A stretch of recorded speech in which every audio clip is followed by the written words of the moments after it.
Oi, gente, tudo bom? Bom, eu queria agradecer o convite. A gente ficou muito contente pelo convite.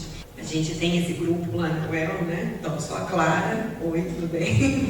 Sou professora lá da UEL. A gente faz parte do GEPAC, né? Que é esse grupo que tem alguns professores, alguns psicólogos, alguns colaboradores, que são pessoas que estão interessadas na investigação e na aplicação de questões, estudos e pesquisas, né, para a pessoa com autismo. A gente está juntando esforços, então, com várias iniciativas, e a parceria com o IBPORAN já tem sido há algum tempo uma dessas iniciativas, mas a gente até agora estava trabalhando com as crianças, né? Então, a gente ficou muito contente de vir desse convite para a gente vir falar sobre adultos. Né? Como a Marita falou, esse é um tema muito atual e muito relevante, mas que a maior parte dos lugares não está se importando muito em discutir esse assunto. Né? Então, saber que tem uma iniciativa, geralmente o que a gente recomenda para os adultos é que eles se empoderem e briguem pelos seus direitos e corram atrás, porque isso não vai vir de cima. Né? A prefeitura não vai fazer uma palestra para te ajudar, é uma roda de conversa, então corre atrás e pede e tudo mais. E nesse caso aconteceu, então a gente ficou muito contente que veio, né? Essas iniciativas elas são muito importantes para a gente começar a criar essa conscientização. Como ela falou, a gente tem um aumento muito grande na fala sobre o autismo, né? Há uns anos atrás a gente nem sabia o que era isso e agora parece que está em todo lugar, mas de novo ainda está muito relacionado a crianças. E isso se reflete não só na nossa fala, no que a gente sabe, né, como sociedade, mas se reflete também nas pesquisas, se reflete nos estudos. A gente se juntou para trabalhar sobre o assunto porque não tem modelos prontos, né? A gente quase não tem muitos anos e muitos anos, 40 anos de modelos de intervenção comportamental para crianças com autismo. Né? É uma ciência consolidada que tem muitos dados mostrando como que funciona, o que é certo de ser feito. Quando você chega nos adultos, não tem esse dado, né? Então, é isso, né? Será que eles crescem mesmo? Né? O que acontece com eles, né? As clínicas torcem para que eles saiam por conta porque não sei o que fazer depois de um certo tempo, né? E tem também a leva de adultos que está sendo diagnosticado agora, na idade adulta, porque na época, quando era criança, não tinha acesso a esse diagnóstico, agora esse diagnóstico está chegando. Então, é uma quantidade grande e a gente não tem ainda modelos. Quando eu cheguei na UEL, 5 anos atrás, estava começando a chegar mais autistas no NAC. O núcleo trabalha com as pessoas com deficiência, os universitários com deficiência lá da UEL, né? E aí ela entrou em contato, assim, olha, estou sabendo que o pessoal aí trabalha com autismo e na psicologia, vamos conversar, vamos tentar pensar em possibilidades, porque está aparecendo bastante autista aqui. Né? Só colocando, porque é claro, que é o único projeto na UEL que falava do TEA além da infância. Né? Então era o único projeto que trazia o questionamento sobre o estudo do autismo já nos adolescentes, nos adultos jovens, e como o nosso trabalho lá no núcleo era com universitários, eu precisava, né, me aproximar dessa pessoa que falava de estudos de autismo com adultos. Mas eu também não tinha resposta, né? A gente começou investigando e eu criei um projeto justamente para a gente começar a pesquisar sobre o assunto. Porque ela falou assim, e aí, o que a gente faz com os autistas que estão chegando? Eu falei, não sei, não faço ideia. Vamos pesquisar então, né? Aí a gente abre o livro e vai ler, não tem também. No livro, a informação, né? No Brasil não tinha nada, né? A gente tem informações de outros países, mas ainda é uma coisa muito, na universidade tal fizeram de tal jeito, em tal lugar fizeram.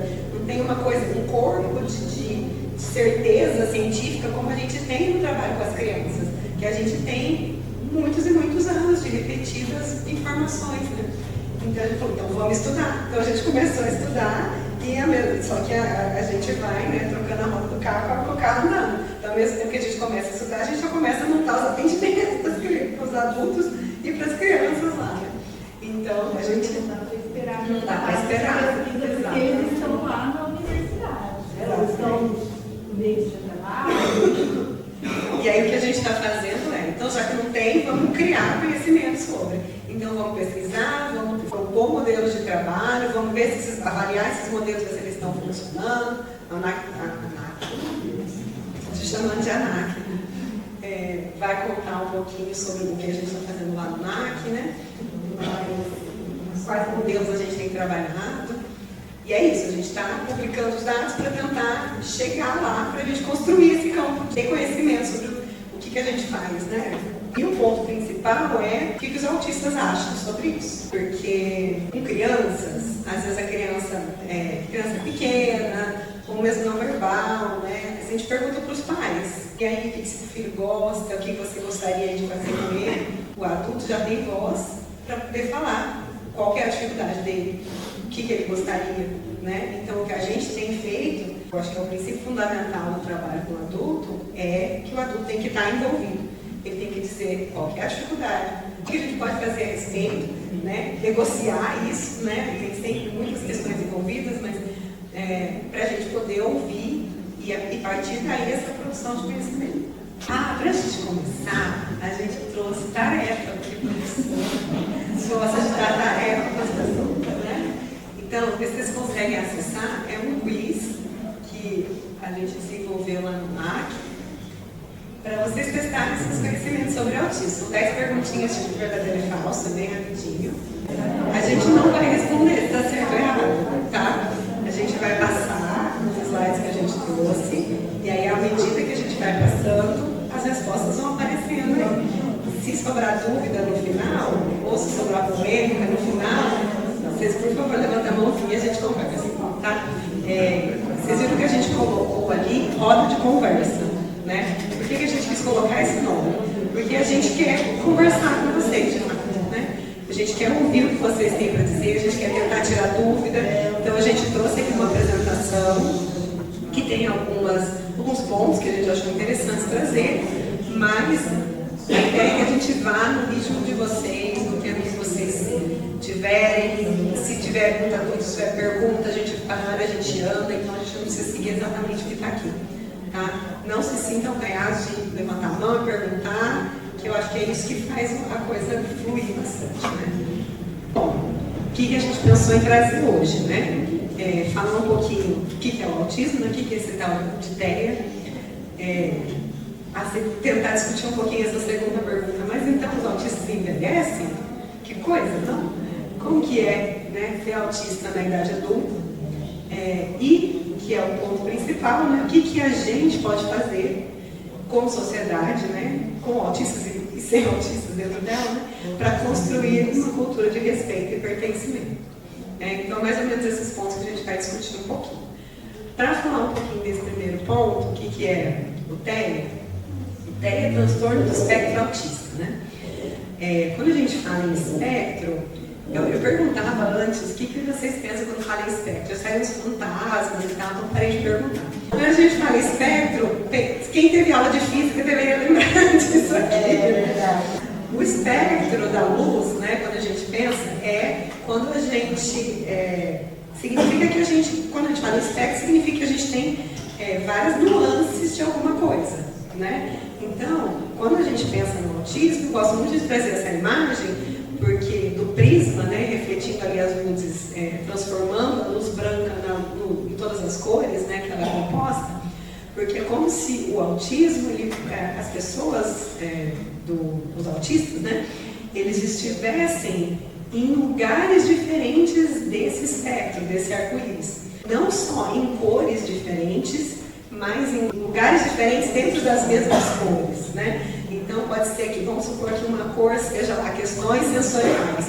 Eu sou autista, tenho questões sensoriais, a outra pessoa autista não tem questões sensoriais, ou as minhas questões são mais graves que as outras, ou são diferentes, né?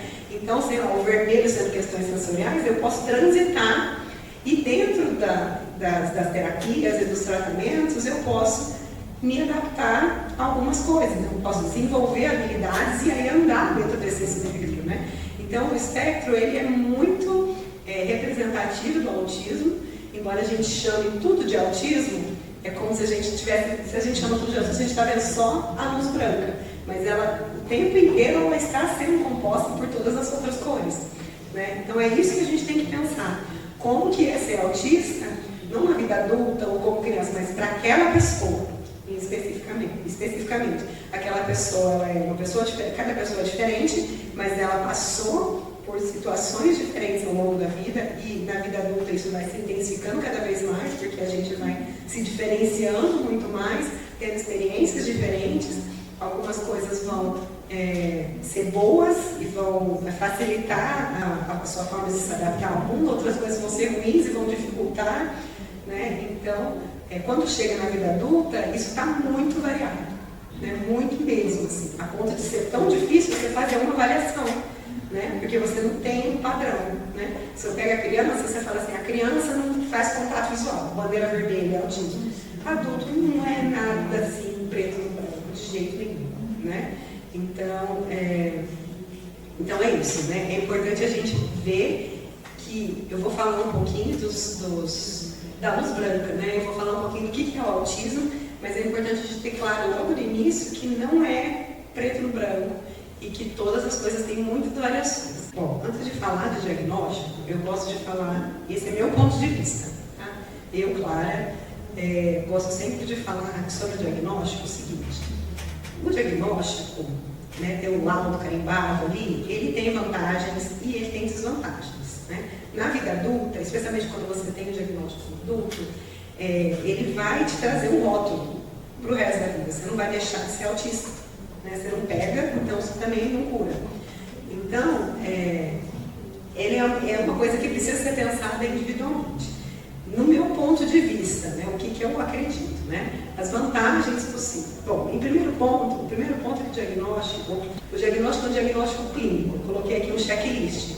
Então, tem um teste, um exame de sangue que você faz para saber se você é autista, né? Então, você tem lá um checklist de coisas, e aí ticou uma quantidade suficiente de coisas, você tem um diagnóstico. Quem que estabelece qual que é a quantidade suficiente é arbitrário, são as pesquisas, são os pesquisadores, os médicos que estão trabalhando. Com o tempo isso vai mudando, os diagnósticos, os critérios diagnósticos vão mudando com o tempo, vão melhorando com o tempo, né? Mas é arbitrário, é um checklist. Pode ser que eu tenha muitas características, mas não o suficiente para preencher esse checklist e eu não tenho diagnóstico, né? Então ele precisa ser feito com muito cuidado por conta disso, né? Você vai levianamente checar alguma coisa ali no checklist que vai ter um impacto muito grande na vida dessa pessoa a partir desse momento, né? Que você podia ter prestado mais atenção. Ele é um diagnóstico clínico, com máximos modelos de manuais diagnósticos. Ele é importante, e aí de novo, na minha opinião, para conscientização, para a gente saber do que se trata, para a gente ouvir falar. Então, quanto mais pessoas estão aparecendo diagnosticadas, mais ações como essa estão acontecendo, né? E a gente tem falado sobre. Ele é importante na criança, para que você indique, comece a fazer os tratamentos o mais cedo possível. A gente tem dados muito consistentes de pesquisa que quanto mais cedo você começar a terapia, melhora o prognóstico, melhora o desenvolvimento da criança, né? Então isso é muito relevante. Quando a criança tem sinais de atraso, você tem que correr, isso não dá para ficar esperando, não dá para falar e volta daqui a 6 meses, né? 6 meses com 2 anos de idade é muito tempo. Então, para começar o mais cedo possível, para conseguir alguns direitos, né? Porque a pessoa com autismo hoje é considerada na lei brasileira pessoa com deficiência, então ela tem os direitos das pessoas com deficiência e tem mais alguns específicos das leis específicas do autismo, né? Então, para alcançar esses direitos, para conseguir muitas vezes um profissional, um professor de apoio, para conseguir que o plano de saúde pague seu tratamento, todas essas coisas, é importante você ter um papelzinho carimbado, né? Às vezes, para que esse diagnóstico seja um caminho, uma luz do que fazer agora, mas ele precisa ser muito bem feito para que isso aconteça, porque muitas vezes você sai de lá com um papel e não sabe o que fazer com aquilo, e nunca vai ser uma luz para você vai sair de lá mais confuso do que entendendo o assunto, né? Mas se ele for bem feito, ele pode ser um direcionamento, e muito, pensando bastante na questão dos adultos, o que a gente ouve muito é que, eu trouxe aqui a peça do quebra-cabeça, mas pensando na questão de que às vezes o diagnóstico é a peça que faltava. A gente ouve muito essa fala de que agora fez sentido. Nossa, agora se encaixou. Ah, é aquilo que eu fazia. Olha, era isso desde o início, né? Então, essa questão pessoal não acontece para todo mundo. Tem gente que fala assim, devo ter o diagnóstico, mas não vou atrás, porque já vivi, está tudo bem. Não vai fazer diferença na minha vida. É diferente para cada um, mas para algumas pessoas, esse efeito, até psicológico mesmo, emocional, é muito importante, né? Porque ele envolve autoconhecimento.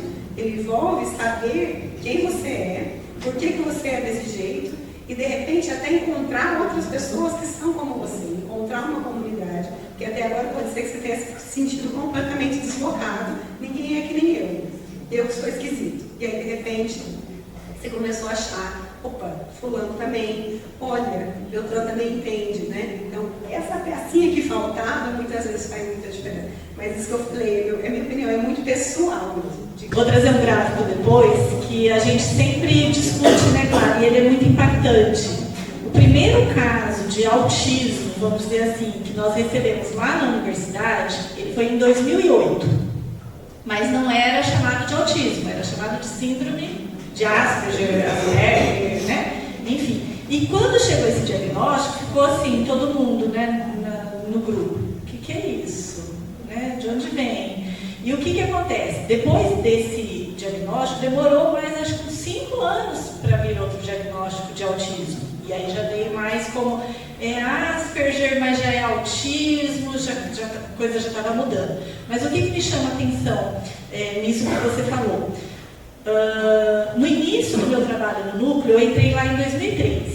Eu tinha uma porcentagem de alunos que eram acompanhados em razão de dificuldades por questões de transtornos mentais, ansiedade, depressão, fobia, enfim, extremamente alto. À medida que o diagnóstico de autismo foi ficando mais conhecido, discutido, o que a gente percebeu? O número de alunos com diagnósticos psiquiátricos diminuiu e de autismo disparou. Então, muito provavelmente, nós não temos estudos, né? Mas o que a nossa prática mostra? Que muitos desses alunos, na verdade, provavelmente tinham autismo e não era identificado. E hoje é. Eu me lembro particularmente de um aluno que, na época, a gente cadastrou ele como fobia social, mas hoje eu olho, eu tenho 100% de certeza de que era um autismo. Então há essa mudança no perfil e muito provavelmente tem a ver com conscientização, diagnóstico. Né? A gente tem, na verdade, as duas coisas acontecendo muito, eu acho que as duas são problemáticas, que são o médico que dá o diagnóstico sem nem olhar direito a cara da pessoa e o médico que não dá e passa adiante, isso fica se postergando. Né? Hoje em dia, diagnósticos é um processo longo, geralmente a gente tem esses relatos de que eu estou em avaliação faz 1 ano, aí não deu para voltar, aí eu perdi a consulta, aí não sei o que, enfim. E o diagnóstico no adulto, que a gente vai falar um pouquinho, é mais complicado ainda. Então, assim, são 2 problemas bastante complicados, né? O diagnóstico precipitado e o diagnóstico demorado e custoso, por outro lado. É difícil a gente achar um meio termo. O que a literatura toda recomenda é uma avaliação multiprofissional, que leva em consideração o neuropsicólogo, o neurologista ou psiquiatra, que leva em consideração a avaliação de audiologista, avaliação de fono, muitas vezes, né? Várias questões, às vezes de TO por conta de questões sensoriais, né? Então, o melhor seria se a gente tivesse essa equipe pública, né? Mas não tem, gente, não tem lugar nenhum no Brasil. Esse lugar é muito custoso, é muito complicado. O que a gente recomenda é que não espere finalizar a avaliação para você começar a fazer os tratamentos possíveis, mas a gente sabe que não é fácil assim, porque você precisa que o plano pague seu médico, que o plano pague seu terapeuta, e às vezes você não vai conseguir. Então, realmente é um processo custoso, e por isso que muitas vezes é tão complicado de acontecer. Mesmo assim, a gente está vendo um boom muito grande de processos diagnósticos. Então, gente, a primeira parte é sobre o que é o autismo. Para falar sobre isso, eu trouxe brevemente os critérios diagnósticos para a gente ver. Tá? Hoje a gente tem 2 critérios manuais principais, que é o CID, que é a Classificação Internacional de Doenças, e o DSM, que é o Manual Diagnóstico de Transtornos Mentais. Os 2 finalmente estão em concordância, porque há muito tempo o CID falava uma coisa, o DSM falava uma coisa, aí o laudo tinha que vir com o número do CID, mas a gente estava usando, era uma bagunça, né? O CID demora muitos anos para se atualizar, porque ele inclui todas as doenças existentes, desde calo no dedinho do pé até o autismo. Então demora 50 anos para todo mundo se atualizar, todos os médicos, por isso que ele demora mais. Na verdade ele foi lançado, mas ele ainda não foi inteiramente implementado no Brasil. Ele tem planejamento para ser implementado em 2027. Mas ele já está aí, já está traduzido, e é esse o critério que a gente está utilizando. E os 2 estão concordando, então vou contar um pouquinho para vocês o que eles concordam. Hoje em dia, o autismo ele é considerado, se chama transtorno do espectro autista, e ele está dentro desse capítulo de transtornos do neurodesenvolvimento. Então não é um transtorno mental, não é comportamental, ele não é um transtorno global do desenvolvimento, como a gente costumava falar, TGD. A legislação brasileira ainda tem TGD. Por que ele não é global? Porque ele não afeta todas as áreas do desenvolvimento, ele afeta áreas específicas do desenvolvimento. Pode ter outras áreas afetadas também, mas não precisa para ter um diagnóstico. Um autista que tem comprometimento motor pode ter, mas não precisa ter para ter um diagnóstico, né? Ele tem que ter nas áreas que eu vou falar para vocês. E dentro desse capítulo também tem a deficiência intelectual, que é o transtorno de desenvolvimento intelectual, transtornos de fala e linguagem, os transtornos de aprendizagem, que são as dislexias, descalculias, está tudo dentro do mesmo capítulo, né? Desenvolvimento da coordenação motora e o TDAH. Está tudo dentro dessa categoria zona aí, dentro do novo CID.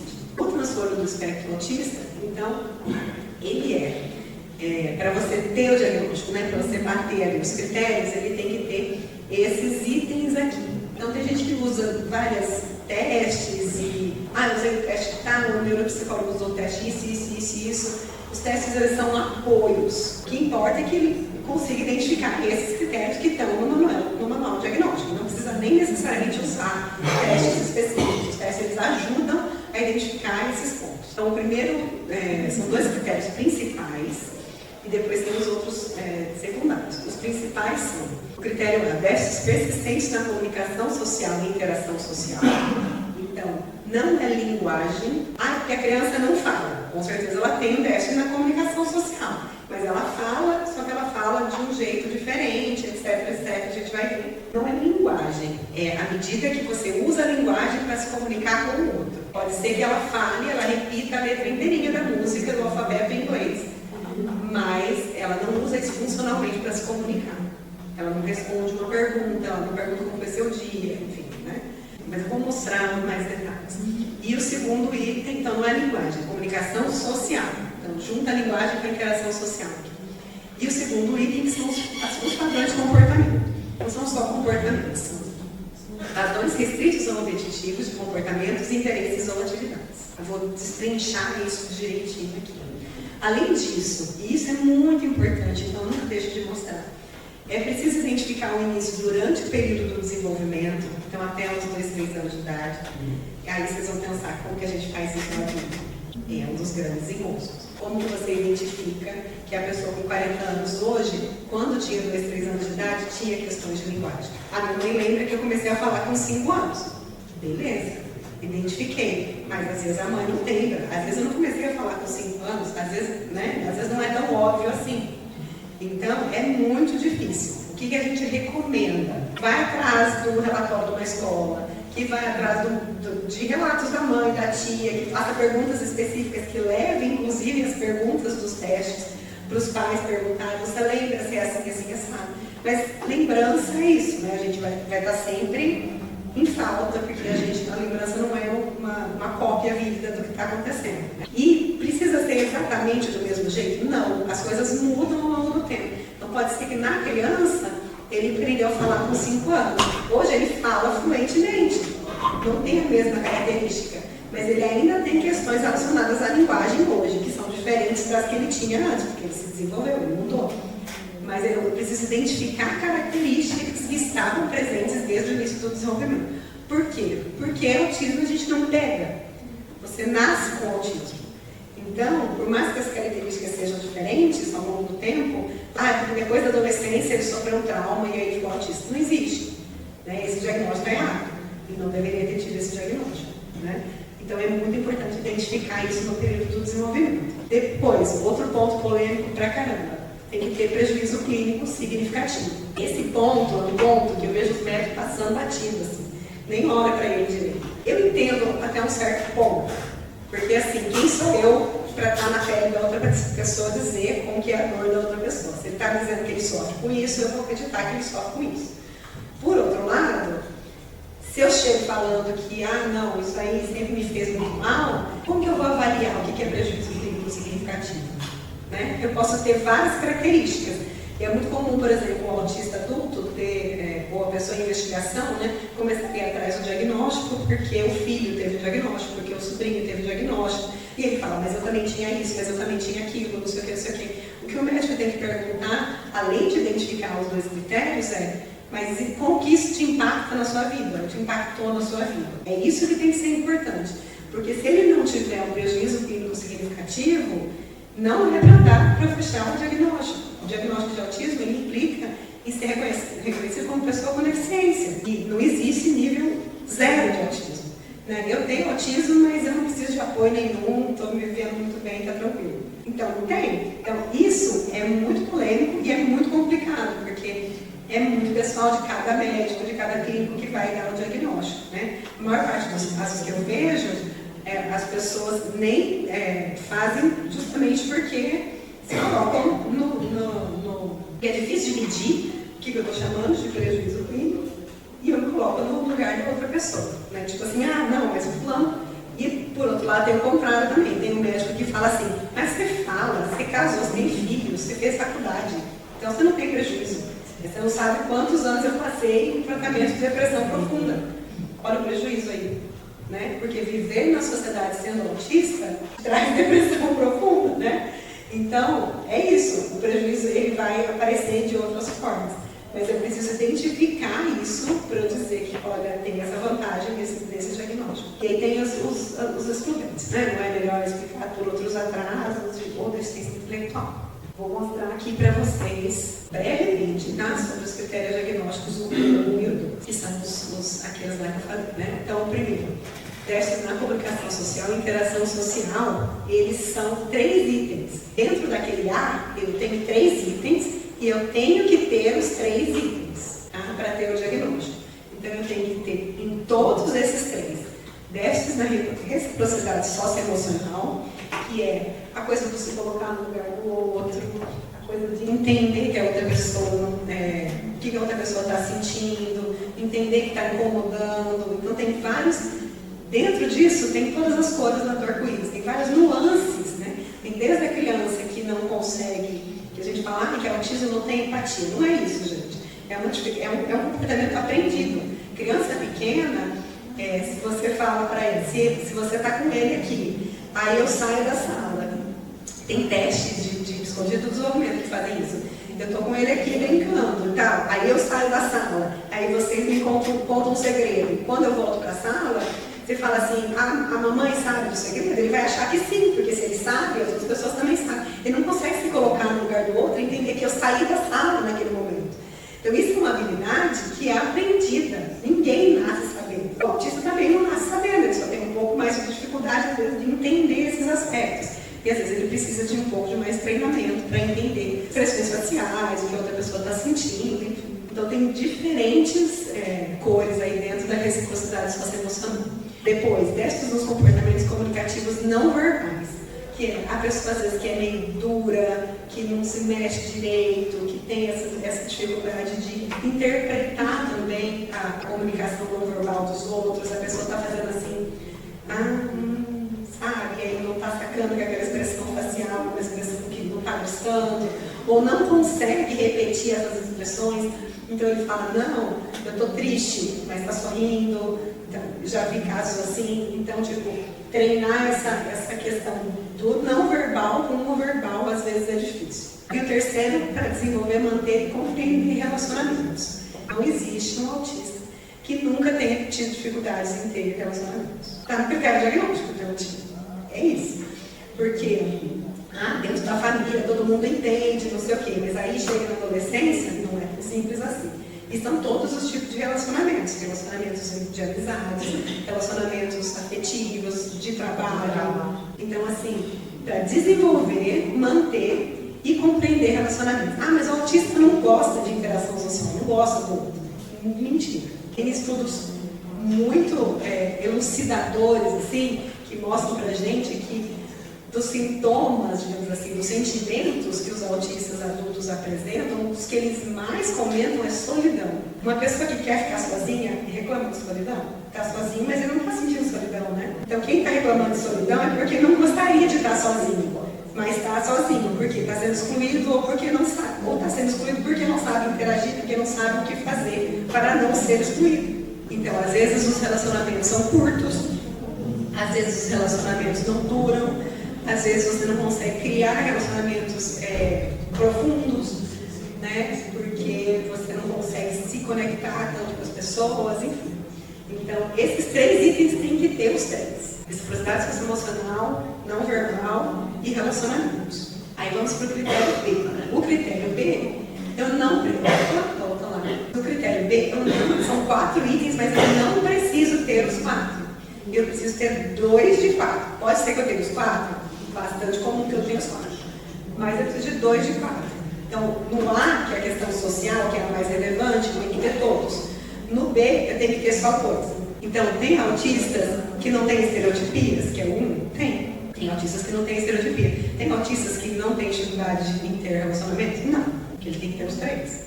Então, para ele ter o diagnóstico, o médico teve que ticar essa caixinha. Então, vamos lá nos padrões de comportamento. Então, o primeiro são as estereotipias. Mais fácil falar desse jeito, né? São movimentos motores com objetos ou de fala estereotipados ou repetitivos. De fala são as ecolarias, a criança que repete a música inteira sem função, né? A gente repete músicas inteiras também, né, gente? Mas vocês entenderam, não? Repete palavras, repete sons, né?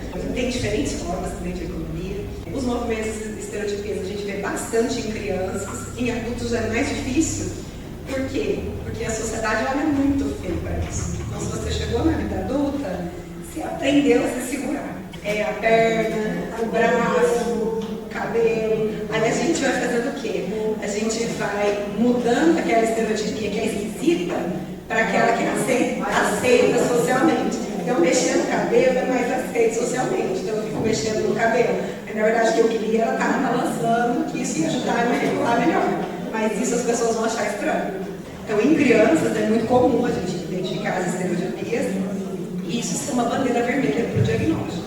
Em adultos é mais difícil. Embora, até por conta dessa maior conscientização, eu vou falar um pouco pelo contexto da universidade, a gente já percebe autistas tendo as suas estereotipias de maneira mais aceita. Então, uma estereotipia muito comum que a gente percebe é o andar, ficar em pé na sala de aula, o que antes seria altamente punido, hoje já é mais aceito. Então, essas estereotipias mudam. Muitas vezes precisou ser mascarada, né, alterada, mas hoje já há uma aceitação. Então, o que a gente sempre orienta os docentes, e isso pode ser uma orientação dentro do espaço de trabalho, é que assim, a estereotipia, há alguns anos, né, Clara, ela era considerada algo que tinha que ser eliminado da pessoa com autismo. Hoje não. Hoje a gente sabe que a estereotipia ela é uma regulação emocional. Então você não precisa fazer aquela estereotipia parar. Você só precisa compreender e ajudar. Então, se essa estereotipia não machuca, não atrapalha nem a pessoa e nem os demais, ok, né? Então, por exemplo, quer andar na sala de aula, a gente já combina com o aluno, beleza, você senta lá no fim, né? Anda no fundo da sala, não vem andar na frente do slide. Então a gente faz esses combinados. Tá demais, tá com estereotipia de andar e fazer barulho? Tá atrapalhando a turma? Chega lá o professor e fala, ó, tô vendo que tá difícil, vamos lá fora um pouquinho, quer relaxar, depois a gente volta. Então a gente administra a estereotipia. Então isso é bastante interessante. Tem, a gente chama de brinquedinhos, né? Alguns adultos não gostam de chamar de brinquedinhos, chama fidgets, né? É um nome diferente, é que eu sempre erro na hora de falar. a gente tem aqueles de rodar, tem bolinha de apertar. Então é muito variado, depende do estilo, né, de estereotipia ou de regulação que esse aluno usa. Então a gente acaba informando o colegiado, os professores. E no trabalho isso se faz da mesma forma, o chefe sabendo, né? Então quando alguém chega e fala assim, mas fulano fica de fone de ouvido o tempo inteiro trabalhando. Não, ele não está de fone, ele está com abafador. Então você vai administrando as situações. E a questão, isso acontece muito, né? Ai, gente, mas fulano fica de fone de ouvido o tempo inteiro. E o que você está se incomodando? Acho que você que é o problema, está se incomodando com a pessoa com fone de ouvido, pelo amor de Deus, né? A questão toda é essa, né? A gente teve uma história de trabalho. Isso com criança ainda acontece muito, porque o pai muitas vezes tem o diagnóstico, ele fica no desespero que ele quer que essa criança pareça menos autista. E eu falo que ele chega às vezes no terapeuta querendo benzer o autismo da criança, sabe? Tipo, tira o autismo do meu filho. Então ele quer que você perca 100% do seu tempo, tirando a estereotipia, fazendo a criança parar de se balançar e tudo mais. E tipo, o que isso está atrapalhando o desenvolvimento dela? Ah, porque ele está batendo a cabeça na parede. Tá bom, está atrapalhando o desenvolvimento dela. E isso tem a ver com a cultura do respeito. Exatamente. Isso, quando ele fala de cultura de respeito, tem a ver com isso. Eu entendo que esse comportamento está ligado a um transtorno de espectro autista. Então, eu não preciso excluir, acabar. Eu preciso administrar, cuidar, proteger algumas vezes, né? Mas não eliminar. Eu posso aceitar aquela pessoa como ela é. E a gente fala que o autista, empatia, não sei o quê, cadê a nossa, né? Onde que está a nossa empatia? Você fala do outro, exatamente. Hoje a gente sabe que as estereotipias, elas são comportamentos autoestimulatórios, que estão feitos, não estou fazendo para ninguém ver, estou fazendo para mim mesmo. E elas são, geralmente, autorregulatórias. Então, no momento que eu estou ou muito feliz ou muito triste, ou estou nervoso, ou estou pensando coisas, essas estereotipias acontecem. E você virar para a pessoa e falar assim, você está nervoso, mas você não pode estralar os dedos, é uma violência absurda. Então, tipo, por que não? Por que ele não pode fazer isso? Né? Por que a gente não pode olhar e falar, ele está nervoso, está falando dele? Tá bom. Eu vi uma vez uma entrevista de uma autista falando que ela tinha um movimento estereotipado de balançar os braços, assim, mas ela fazia ela dava uma lançada geral, às vezes assustava as pessoas. Às vezes assustava as pessoas e tal. E aí ela foi explicar.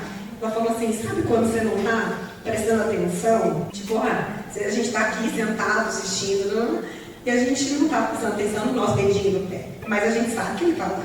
É quando eu falo dedinho do pé, todo mundo começou a prestar atenção no dedinho do pé, certo? Ela tinha lá uma questão de processamento proprioceptivo, que ela estava, se ela não estava se mexendo, é como se ela sentisse que ela não tinha aquela parte do corpo. Então ela começava a ficar aflita, ela tinha que ficar parada, mas ela estava sentindo, não estou sentindo meus braços, não estou sentindo meus braços. Como que você consegue prestar atenção, fazer qualquer coisa, trabalhar com essa sensação na sua cabeça? Ela sabia que ela tinha braços, que ela não tinha perdido os braços, mas a sensação estava sendo incomodante. Então, o que ela tinha que fazer? Ela balançava os braços e ela continuava conversando. O que é falar para essa pessoa, você não pode balançar os braços? Gente, é violento, né? É uma exclusão social isso. Então, é isso. Hoje a gente olha para as estereotipias com esse ponto de vista. Está atrapalhando o desenvolvimento da pessoa, está atrapalhando, a criança não para quieta nem um segundo, então não tem como ele prestar atenção na professora. Então a gente tem que fazer alguma coisa a respeito. Mas se não está atrapalhando, faz parte de quem ele é. Só complementando com exemplos, né, isso que a Clara está falando, como que as estereotipias, esses comportamentos, eles mudam no adulto. E a importância da gente compreender que isso está relacionado ao autismo faz toda a diferença na maneira como a gente vai intervir e se relacionar com essa pessoa. A gente acompanhou um estudante com autismo recentemente que um dos comportamentos dele, assim, de regulação, não era o movimento, era justamente parada e fixar em alguém. Parei em você. Isso gerava um desconforto imenso na outra pessoa, né? E, tipo assim, essa pessoa está me encarando, por quê? Né? O que aconteceu? O que eu fiz? E começou a haver queixas em relação a esse aluno por conta desse comportamento. Então, né, se a gente não sabe que tem um autismo envolvido, que tem algumas questões sensoriais, de regulação, essa pessoa poderia ter sido punida, demitida, sofrer um procedimento administrativo, uma demissão, dependendo da situação, ser denunciada por assédio, sei lá, a gente poderia ir por inúmeros caminhos. Porém, entendendo que havia um autismo, houve uma compreensão, houve um respeito e houve uma conversa, tanto com a pessoa, né? Então não é no sentido de não pare e olhe para a pessoa, né? Mas assim, ó, entenda que quando você faz isso, gera desconforto e talvez o outro não goste, ok? E houve uma conversa com os outros, no sentido de que, olha, se isso acontecer, toca o barco, não é pessoal, né? Então isso a gente vai construindo essa cultura de compreensão, de entendimento que esses comportamentos podem acontecer. Todo autista faz isso? Não, tem outro que vai fazer diferente, balança a mão, fica quieto, se chacoalha, o outro puxa o cabelo. Então, a gente entendendo isso, a gente vai lidando melhor. Então é isso, gente. Hoje a gente tem essa visão, ela é muito importante a gente ter essa visão dos comportamentos estereotipados. A gente tem comportamentos, né? Essa coisa do mexer o cabelo, estalar os dedos, a gente tem essas coisas e geralmente a gente usa isso quando a gente está nervoso. Ah, não sei o que eu vou fazer lá na palestra, vou ficar balançando os braços para ficar, me dá uma coisa para eu segurar, para eu ficar nervoso e tudo mais.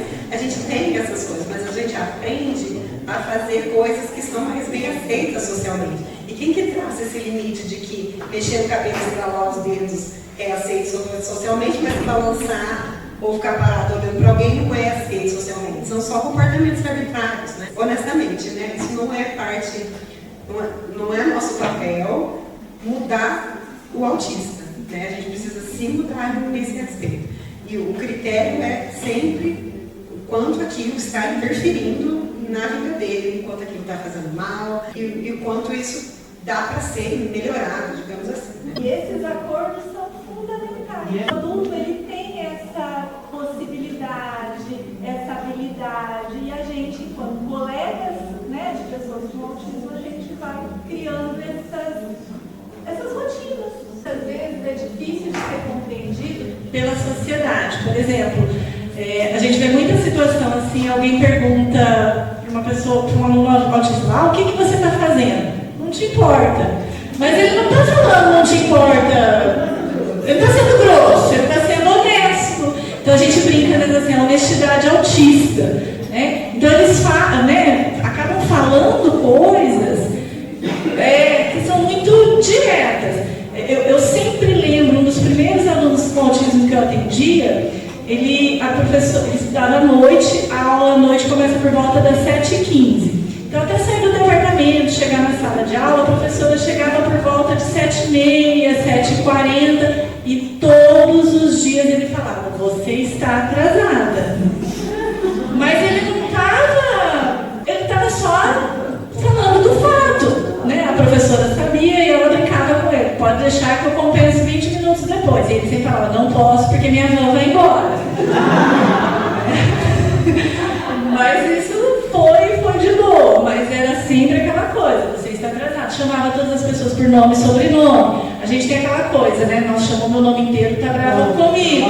Não era, mas chamava por nome e sobrenome porque ele entendia que aquilo era. Então a gente vai aprendendo que tem algumas características nessa fala, nessa comunicação, que podem socialmente parecer estranhas porque a gente tem regras que nós criamos, também são arbitrárias. Né? Nada impede da gente ser um pouco mais direto, claro, honesto.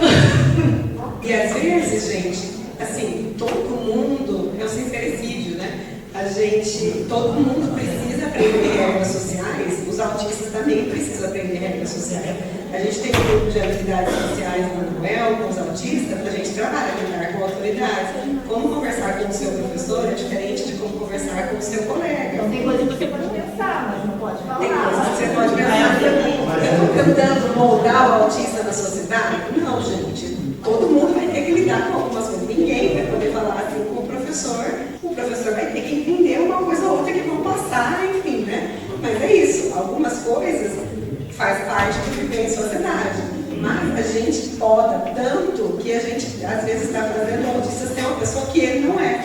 Isso que o Wagner falou de ficar lá na sala dele, ele não faz esforço para sorrir quando as pessoas passam e tudo mais, ele está lá no estado normal dele, isso é uma coisa que acontece muito, do tipo, em inglês tem até um movimento que é free to esteem, que é livre para estereotipar, entendeu? Tipo, depois do diagnóstico eu me sinto livre para estereotipar.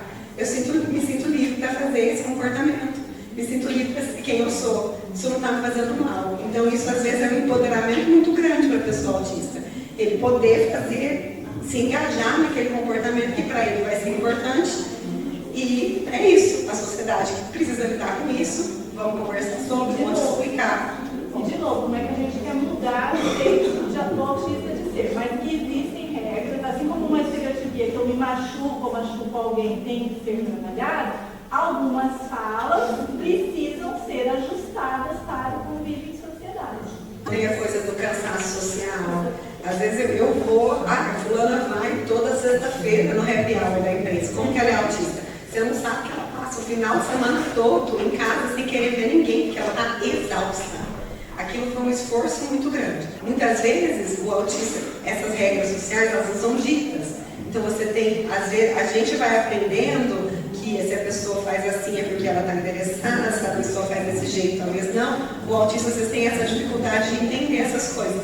Então ele precisa, às vezes, criar regras para ele mesmo. Ou regras que são ensinadas mesmo. Então, tipo assim, a pessoa me fala que está triste, quem assistiu o Big Bang Theory, né? Tem o Sheldon, né?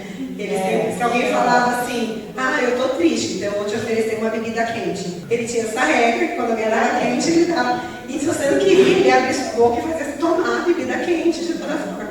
Porque era a regra que ele tinha estabelecido. Ele tinha que reagir quando alguém estava triste, e essa era uma forma adequada que ele foi ensinado a reagir. Então, muitas vezes, os autistas criam essas regras, só que imagina assim, nessa interação, quando alguém vira para você e fala assim, eu fiquei triste, você fala, poxa vida, é uma coisa muito, às vezes, automática. De novo, automático não significa que você nasceu sabendo. Você aprendeu isso ao longo do tempo. O autista também aprende, mas às vezes tem um pouco mais de dificuldade. Você viu que a pessoa está triste, você vai lá, às vezes você dá um abraço, você tem, enfim, cada um tem a sua estratégia de tentar animar a pessoa, conversar, e não sei o que, não sei o que. O autista, de repente, tem parafuso. Ai, meu Deus, e agora o que eu tenho que fazer? Vou pegar minha listinha de tudo que eu tenho que fazer. E nessa interação, ao mesmo tempo que eu estou fazendo isso, eu preciso prestar atenção no que ela está falando, e ao mesmo tempo que eu preciso prestar atenção, eu preciso fazer expressões faciais para mostrar que eu estou prestando atenção, e ao mesmo tempo preciso fazer alguma coisa, vou lá fazer o chá, entregar para ela, já esqueci o que ela estava falando, porque eu não prestei atenção. É cansativo, porque tem muitas regras e muitas coisas que muitas vezes a gente não percebe que a gente está fazendo ao mesmo tempo, porque é muito mais automático. Mas nesses casos, quando a gente está aprendendo uma habilidade, ela não é automática. Então pense sempre assim, se você está aprendendo essa habilidade, ela não é automática. Então é cansativo você fazer alguma coisa que você não sabe fazer bem. Só dando um exemplo aqui que é meio... Pegou? Que a gente até dá risada, mas é uma situação complicada, como a gente tem que aprender essas regras, né? Esses dias tinha uma menina na internet falando que ela tinha criado algumas regras para interagir quando ela ouvia determinadas situações. Então, por exemplo, se ela ouvia falar de bichinhos, ela sempre falava que fofo, né? Então, tá falando do cachorro, do gato, do passarinho, que fofo. E ela autista. Quando alguém falava sobre estar triste, morte, alguma coisa, ela sempre falava, poxa, sinto muito, né? E aí ela contando as regras dela, e aí alguém comentou assim, nossa, e se alguém falar que o meu cachorrinho morreu? Você vai falar, poxa, que fofo, triste, né? Então assim, como que eu vou reorganizar essa regra, né, de interação social? Então, quanto que é custoso. Então, mesmo tentando criar regras de interação, às vezes essas regras vão falhar, e eu vou falar que fofo pro cachorrinho que morreu da amiga. Né? E a amiga vai falar, poxa, como assim? Você não se importa, né, com o que eu estou sentindo? E não é isso. Às vezes é olhar as coisas de uma forma diferente, tipo, virar uma chavinha no nosso cérebro mesmo, é como lidar com aquele comportamento. E como que esse diagnóstico, que é claro, é complexo, porque a gente tem que enxergar tudo isso nessas interações, nesses exemplos, nessas situações. Então a gente tem que procurar nisso esses critérios. O que eu acho que é muito importante isso a gente ver, a gente discutir essa visão humana realmente do comportamento do autista, né? Não é a gente tem que benzer o autismo da pessoa, e a gente é que precisa mudar como sociedade para olhar para aquela pessoa que tem aqueles comportamentos, né? O segundo ponto aqui do critério B é a insistência nas mesmas coisas, adesão inflexível à rotina, padrões atualizados de comportamento verbal ou não verbal. É a rigidez cognitiva. Ah, porque o fulano tem muitas manias. Não, todo mundo tem muitas manias, gente. Não. É uma coisa que te entra, se você mudar, ele senta todo dia aqui. Se ele tiver que sentar ali, ele não vai conseguir funcionar hoje. Entendeu? É uma coisa que você entra num sofrimento muito grande. Interditou a rua para eu chegar no meu trabalho, não consigo chegar. Assim, eu vou chegar lá, eu vou precisar de 20 minutos para me acalmar, porque eu não sei fazer outro caminho, aquele é o caminho que me acalma, que eu já faço todo dia. Então, assim, as coisas têm que ser sempre feitas do meu jeito, e isso geralmente intensifica com o adulto, porque a criança, ela está experimentando coisas, e o adulto, ele vai descobrindo que se ele fizer sempre daquele jeito, ele está seguro. Então, esse comportamento ritualizado, muitas vezes pode se intensificar. Então, ele é mais teimoso quando adulto do que era quando criança. E aí, as pessoas que trabalham com ele, as esposas e maridos, aí que penam bastante, porque a pessoa quer sempre do jeito dela, sempre daquele jeito. Tá? Existem pessoas que são assim mesmo, mas são só chatas, tá? Tem gente que não é autista. Tem gente que não é autista, não, é só chato mesmo. Pode ser autista e chato. Exatamente, isso é relevante. A gente sempre diz que é pessoa com deficiência. Enquanto pessoas somos todos diferentes. Tem gente legal, gente chata, gente detalhista, gente menos detalhista, tem de tudo. Daí, para identificar isso, é o nível de sofrimento que traz para a pessoa enquanto ele não consegue lidar com as mudanças. Eu quero tudo do meu jeito e se não der, eu vou ficar, vou dar um piti. Não, né? Não é? Não é isso. É uma frustração. Esse é só chato mesmo. Então, alguns autistas saem com diagnóstico de TOC, transtorno obsessivo compulsivo, por conta dessas manias. Né? Antes de conseguir o diagnóstico de autismo, você sai com o diagnóstico de TOC, sai com o diagnóstico de um monte de coisa por conta dessas coisas. Qual que é a diferença, gente, do TOC? O TOC, geralmente, ele tem um componente de catástrofe, assim, do tipo assim, por que o autista precisa seguir sempre o mesmo caminho? Porque se ele seguir de outra forma, ele vai se desregular emocionalmente, ele não vai conseguir, esse é o caminho seguro para ele. É só isso. No caso do transtorno obsessivo compulsivo, geralmente tem um componente de catástrofe. Se eu não fizer isso, o mundo vai acabar, minha mãe vai morrer, entendeu? É um negócio assim, num outro nível. Né? O TOC não é um transtorno de neurodesenvolvimento, é um transtorno mental.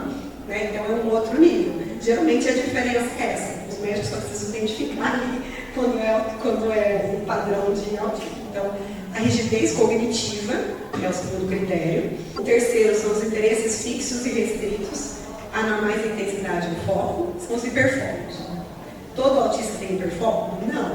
Lembra que precisa de 2, de 4 aqui? Pode ser que não tenha, mas é muito comum ter. O que são os hiperfocos, né? Eu entro no meu hiperfoco, eu não consigo, o mundo acabou, esquece. Né? Isso que me interessa, tipo, eu preciso fazer essa tarefa aqui no meu trabalho, mas o meu hiperfoco é em cachorro. O cachorro entrou aqui, esquece, não faço mais nada, agora estou prestando atenção no cachorro, estou fazendo outras coisas. Né? Então, de novo, quanto que a gente tem que intervir?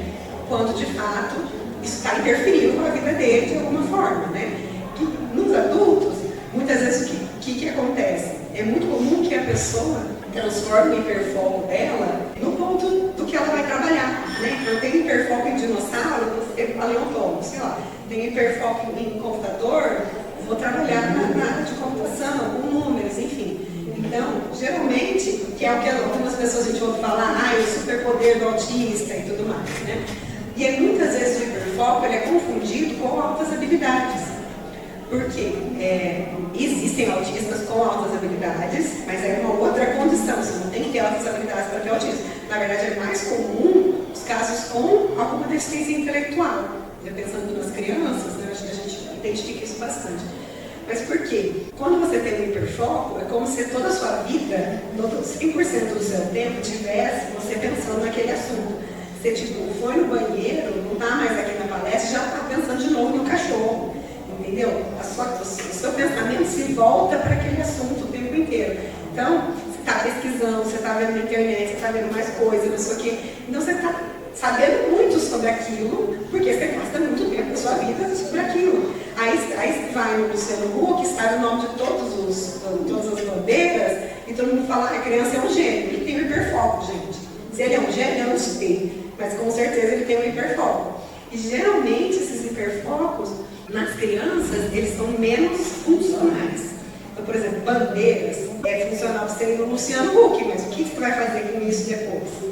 É difícil, o que você vai... Nem como geógrafo você não vai precisar dessa informação, né? Então, o que a gente faz? A gente tenta transformar isso numa coisa funcional, para que ele possa trabalhar com coisas relacionadas a isso, ou usar esse hiperfoco de uma forma útil para ele. Então, eu tenho uma capacidade analítica muito grande, eu tenho enfim, a gente tenta trabalhar essas questões. Tem muitos hiperfocos diferentes, pode ser que a pessoa tenha um hiperfoco pro resto da vida, desde sempre. Pode ser que ele seja totalmente não funcional, né? Tem uma série coreana, tem uma advogada, que ela tem hiperfoco em balé, ela é advogada, tem hiperfoco em balé. Tudo a ver, né? Nada a ver. Não tem nada a ver o hiperfoco com o trabalho dela. Eu queria fazer uma observação nessa questão do hiperfoco, que eu acho que é super importante. Embora a gente perceba essa associação entre o hiperfoco e procurar ele na formação ou no trabalho aconteça, a gente não pode achar que todo hiperfoco vai conseguir virar um trabalho, né? Então, eu acho que esse é um exemplo importante. A advogada, ela tem uma série de habilidades, mas o hiperfoco dela é baleia, é outra coisa. Eu posso ter um hiperfoco vou usar o mesmo exemplo, em dinossauro e buscar fazer biologia, mas não curtir a biologia. E eu gosto de dinossauro para estudar dinossauro, não para fazer biologia, não necessariamente para trabalhar. Por que eu acho isso importante a gente falar? Principalmente quando a gente trabalha no contexto educacional, porque senão começa a direcionar aquela criança a seguir um caminho só por conta, né, de uma característica de interesse dela, e que nem sempre é o que acontece. Então a gente tem que tomar cuidado para não direcionar, né, e aí fazer essa pessoa seguir um trajeto que não é o que ela talvez fosse se realizar profissionalmente. Então o hiperfoco ele pode levar a interesses de formação e de trabalho, mas isso não é obrigatório. E sabem por que a gente entrou nesse mito de que o hiperfoco vai gerar, né, alguém assim do gênero? Porque nós temos muito casos, assim, vamos dizer, famosinhos, né, de pessoas que têm um hiperfoco em estudos. Eu estou me recordando agora de um menino que eu esqueci o nome, que ele é americano, e que o médico diagnosticou ele com um autismo, ele não era verbal, e a mãe não aceitou, estimulou, não sei o que lá, e ele pegou o hiperfoco dele, que eram umas contas matemáticas, lá, uns cálculos matemáticos, e estudou, e conseguiu fazer uma teoria com 13 anos, ficou famoso. Assim, o hiperfoco é algo maravilhoso, um superpoder. Gente, isso é uma situação. A maioria dos autistas com hiperfoco não é essa coisa maravilhosa. Então a gente cria, e isso eu acho que é um sofrimento tão grande. Eu converso muito com adultos, mas principalmente com pais de autistas, que gera neles até, quando o filho recebe o diagnóstico de autismo, aquela ideia de que meu filho é autista, mas que legal que ele é autista, porque ele vai ficar super inteligente, ele é bom, não sei o que. Gente, a maioria dos autistas não são os autistas influencers que se destacam, ficam famosos, têm teorias com 13 anos. Não é assim. A grande maioria não vai ter esse destaque.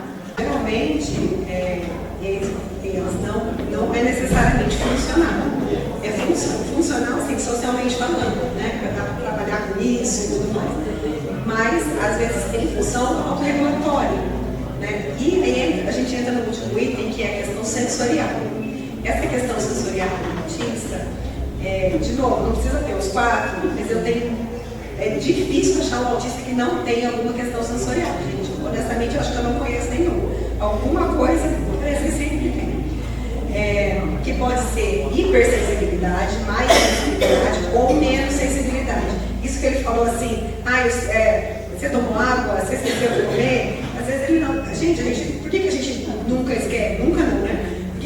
tende a não esquecer de comer, porque o corpo, a barriga dói, ronca, né? E não, a barriga do autista também ronca, mas não significa que ele não está percebendo isso, que ele está com baixa sensibilidade sensorial. Tem muitos casos de autistas que passam mal ao hospital e descobrem que faz 2 dias que não vão ao banheiro. Então, essas coisas acontecem. Tem casos da literatura famosos de crianças que saíam pelada na neve, sabe? Assim, meu Deus, senti frio, meu demônio, não sei o que mais. Então, assim, hipossensibilidade acontece muitas vezes quando a pessoa está no hiperfoco, essa hipersensibilidade acontece. Muitas vezes a criança precisa, o adulto, né, que comentou sobre sobre estimulação. Às vezes a pessoa precisa de estimulação. Então tem gente que não gosta de toque, mas tem gente que gosta de abraço muito apertado.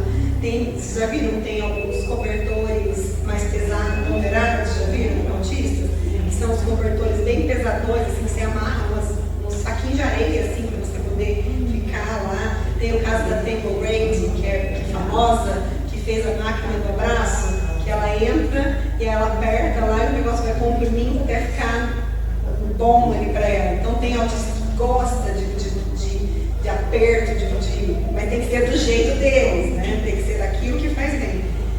E tem autista que gosta de barulho alto, tem autista que não tolera o barulho alto, que está sempre com o abafador. Então as questões sensoriais parece que estão desreguladas. E elas variam muito de pessoa para pessoa. Eu gosto muito da Andrea Werner, que é uma deputada autista, que ela tem um filho dela, do Theo. Ela é autista e o filho é autista. E ela diz que ele tem um tipo de hipossensibilidade. Então ele liga a televisão no máximo, ele acende todas as luzes e não sei o que, não sei o que, não sei o que. E ela tem hipersensibilidade. Então ela vai chegando em casa com dor de cabeça, com tudo, tipo, imagina assim, que gostoso, né? Casa divertida. Mas é isso, essas questões sensoriais, elas estão começando a ser investigadas agora. Nos critérios diagnósticos é o que menos tem informação.